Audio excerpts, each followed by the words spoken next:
విజయనగరం జిల్లా చీపురుపల్లి మండలం రామలింగాపురంలో సుపరిపాలనలో తొలి అడుగు కార్యక్రమం జరిగింది. ఈ కార్యక్రమంలో పాల్గొన్న ఎమ్మెల్యే కళా వెంకట్రావు ఇంటింటి ప్రచారంలో పాల్గొన్నారు.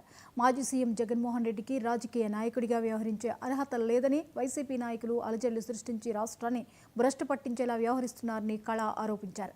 బొత్స, నాని, రోజా లాంటి వారు రాష్ట్రాన్ని అభివృద్ధి చేసేలా సలహాలు, సూచనలు ఇవ్వాల్సింది పోయి దివాళా రాజకీయాలు చేస్తున్నారని మండిపడ్డారు.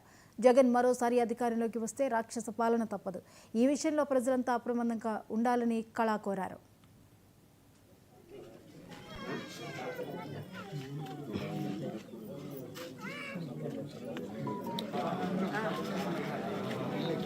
లేదు రైల్వే జోన్ తెచ్చామని చెప్పగలరా? గత 5 సంవత్సరాలు అధికారంలోనే ఉన్నారు కదా. మరి జగన్మోహన్ రెడ్డి తర్వాత నేనే అని చెప్పి అన్ని జిల్లాలు తిరుగుతున్నారు కదా ఈయన. మరి అలాంటి బొత్స సత్యనారాయణ గారు మరి స్టీల్ ప్లాంట్ గురించి చెప్పగలరా గత 5 ఏళ్ళలో? లేదు రైల్వే జోన్ గురించి చెప్పగలరా? మరి అప్పుడు ఉండేటటువంటి కేంద్ర ప్రభుత్వంతో కలిసి ఉన్న వ్యక్తులే కదా. మరి ఈరోజు చంద్రబాబు నాయుడు గారు రైల్వే జోన్ తీసుకొచ్చారు. 13,000 కోట్ల రూపాయలు స్టీల్ ప్లాంట్కి మరి గ్రాంట్స్ కూడా తీసుకొచ్చారు. మరి మీరు అప్పుడు ఎందుకు తేలేకపోయారు? ఇప్పుడు మీ వాగుడేంటి, మీ భాష ఏంటి?